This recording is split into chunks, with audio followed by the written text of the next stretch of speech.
Hello viewers, আসসালামু আলাইকুম। কেমন আছেন সবাই? আশা করি ভালো আছেন। আজকে আমি একটি মজাদার রেসিপি তৈরি করে দেখাবো।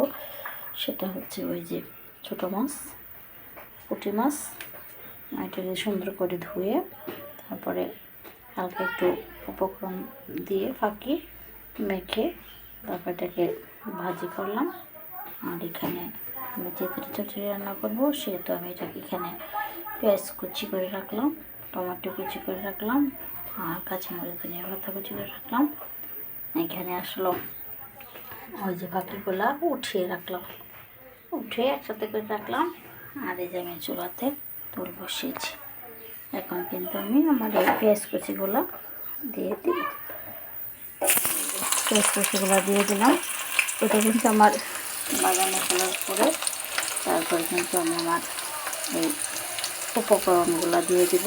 উপকরণগুলো হচ্ছে আমি কিন্তু মানে এখানে অনুমান করে ওই মাছের পরিমাণে অনুমান করে এখানে মরিচের ফাঁকি, হলুদের ফাঁকি, ধনিয়ার ফাঁকি, লবণ একটাতে উঠিয়ে নিয়েছি। আর এখন এটার মধ্যে আমি একটু পানি অ্যাড করব। পানি অ্যাড করে তারপর এখন পেস্টটা বাদামি কালার হলে তারপর কিন্তু আমি এটা দিয়ে দেবো। এইভাবে দিয়ে দেবো কারণ এতে পুড়ে না যায়, কারণ আমি কষাবো। এখন পেস্টটা কিন্তু বাদামি কালার করে তারপর দেখেন আমার পেস্টটা কিন্তু মোটামুটি বাদামি কালার হয়ে গেছে। এখন এটাতে কিন্তু আমি আমার এই উপকরণগুলো মরিচের ফাঁকি, ধনিয়ার ফাঁকি, হলুদের ফাঁকি, এটা হচ্ছে এরকমভাবে দিয়েছি মাছের আইডিয়া অনুসারে, বেশিও না কমও না। এখন এটা এভাবে দিয়েছি, এটাতে দেওয়ার জন্য নাহলে পড়ে যাবে। দিয়ে দিলাম। এখন আমি এটার সাথে আমার এই টমেটোগুলো দিয়ে দিব। যেমন টমেটোগুলো দিয়ে দিলাম। এখন এটাকে সুন্দর করে কষাবো, কষিয়ে তারপর এটাকে তেল করে তারপর কিন্তু আমি আমার ওই মাছগুলো দিব। আর শেষ অংশে কিন্তু এগুলো দিয়ে দিব। এটাকে দেখেন মনে করো আমার মশলাটা কিন্তু কষে গেছে।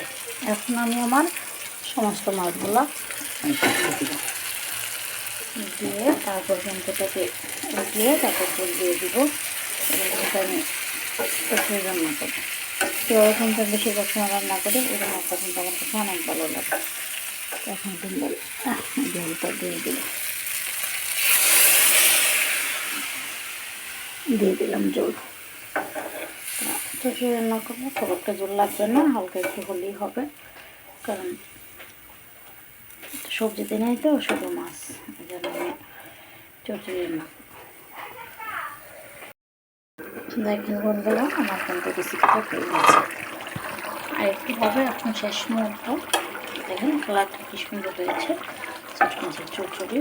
আসলে এটা কিন্তু অনেক টেস্ট। এখন কিন্তু আমার শেষ মুহূর্ত। এটা আমি কাঁচামরিচ কুচি, ধনিয়া পাতা কুচি করে রেখে দিয়েছি। ওটা কিন্তু আমি এখন দিয়ে দিলাম। এটা কিন্তু শেষ মুহূর্তে কাঁচামরিচ কুচি আর ধনিয়া পাতা কুচি দিলে তরকারি দারুণ টেস্ট হয়। এটা আসলে রবি রান্না করতে হবে। তো দেখেন শেষ মুহূর্তে দরকারটা হচ্ছে এটা মানে বেশি আগে দিলে এটার টেস্ট এবং এটার কালার পরিবর্তন হয়ে যাবে, ভালো লাগবে না। আর শেষ মুহূর্তে দিলে টেস্ট এবং কালার ঠিক থাকবে এবং এটা খুব সুস্বাদু লাগবে। আমি লবণটা দেখে নিয়েছি, লবণটা আমার হয়েছে। এখন এটাকে শুধু হালকা একটু ডাকতে, বেশি না, হালকা একটু দেখে দিলে তাহলে গন্ধটা শুধু মরিচ এবং ধনিয়া পাতার গন্ধটা যখন মাছে যাবে তখন শুধু উঠিয়ে ফেলবো, তাহলে আমার মরিচটা সবুজের থেকে যাবে। দেখেন বন্ধুগণ, আমার রেসিপিটা কিন্তু হয়ে গেছে, মজাদার রেসিপি। দেখেন দেখতে কি সুন্দর লাগছে, দারুণ ছোটো মাছের চচ্চড়ি। তা আসলে কিন্তু এইভাবে রান্নাটা করলে অনেক টেস্ট হয়। দেখেন আমি যে ধনিয়া পাতা কাঁচামরিচ দিয়েছি, এটা সুন্দর সবুজ রয়ে গেছে। এখন আমি মাছটাকে পরিবেশন করব। মাছটা পরিবেশন করে তারপর কিন্তু দেখাবো। এটা কড়াই দিয়ে রাখতে পারি, কিন্তু নাম বাটিতে নিয়ে নিই, কারণ এই যে রেসিপিটা কিন্তু বাটিতে নিয়ে নিলাম। তো এভাবে কিন্তু যারা শুধু ছোটো মাছের চচ্চড়ি খান তারা টমেটো দিয়ে পেঁয়াজ কুচি কম দিয়ে এভাবে যদি রান্না করেন তাহলে কিন্তু এটা কিন্তু দারুণ টেস্ট। এভাবে আপনারা রান্না করবেন, বেশি বেশি কমেন্ট করবেন এবং বেশি বেশি রান্না করবেন এবং আমাকে কমেন্ট করে জানাবেন। তো সবাই ভালো থাকবেন, ধন্যবাদ।